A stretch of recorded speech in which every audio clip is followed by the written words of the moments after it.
Ohayou gozaimasu. Ohayou gozaimasu. Ohayou gozaimasu. Ohayou gozaimasu.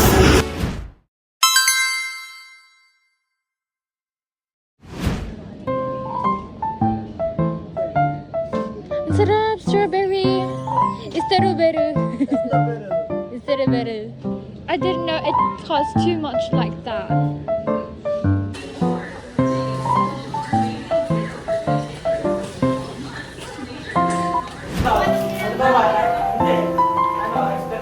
Which dish did you enjoy making the most? The dish that I enjoy making the most is the kani salad because it is so unique and ngayon ko lang siya ginawa. So, ayun, parang na-excite ako and perfect naman siya. Please, meron mo ginagawa. Which item on the bento box are you most proud of? Pinaka nakaka-proud ako yung omelette kasi yun yung pinaka mahirap para sa akin gawin kasi ano siya, sensitive siya. Kasi limit mo yung fire, then yung pag-flip, baka masira lang. Parang ang pangit naman niya gawin kung lalagay namin siya sa may bento box. So, mixture lang yan ng carrots, onion leaves, tapos 4 na egg. Yun lang.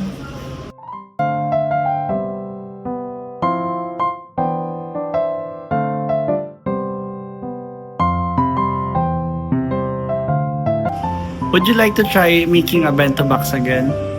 Yes, syempre, yung may lalabas mo yung skill mo sa pagde-design and matitikman mo yung masasarap na pagkain ng pang-Japanese.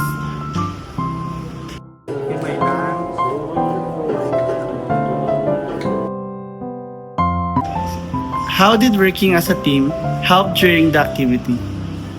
Mas pinadali yung paggagawa namin. Separate work or task. Mas napabilis namin yung pag-execute ng mga bagay-bagay. Like, pagluluto, may nagagayat, yun.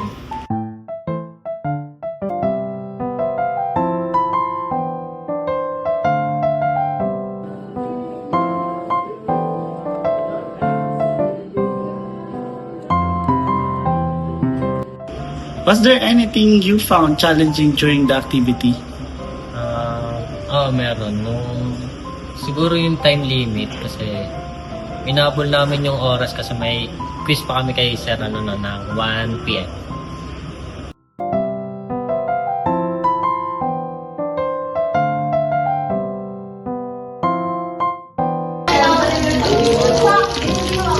What was your favorite part of preparing the bento box? Maybe the best part of preparing the bento box is yung piniprepare na siya mismo dun sa bento box. Yung paggugupit ng mga, tawag doon? Mata. Yung mata ng penguin, yung pag-build ng flower na carrots, yung ganon. Also yung paghihimay-himay ng crab meat na nahihirapan ako kasi nagkakanda-kala siya. But overall, of course, it's a great experience. Lahat naman tumulong, gumawa, and yun, salamat as Kita. It's a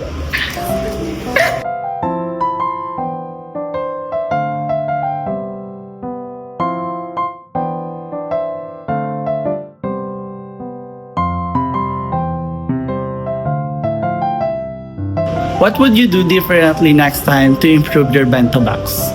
Next time, siguro mas, yung dish kasi na niluto namin medyo, common. So parang maghanap kami ng ibang different dish to add sa bento box namin. Para mas maging, unique. Gagawa kami ng bagong invento. Ganon.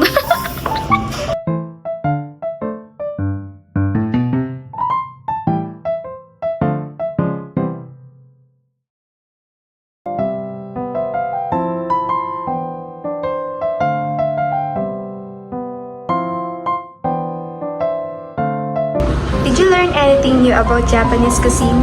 Yes, because I am the sushi maker and I am the one who make the sushi. And that is my first time doing sushi. And natutunan ko lang siya by watching it on YouTube. So natutunan ko na rin kung paano magawa ng sushi. And that's it.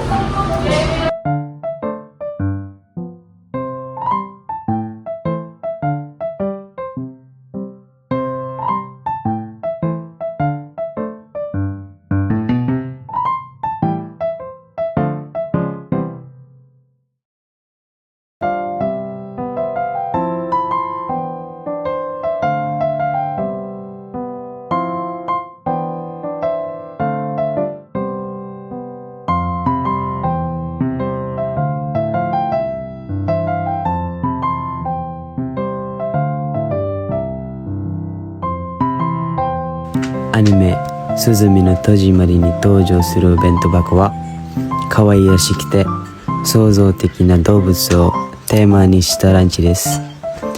お弁当にはシンプルに材料で作られた可愛い動物キャラクターがたくさん並んでおり、見た目も楽しくて美味しいです。タイプのお弁当。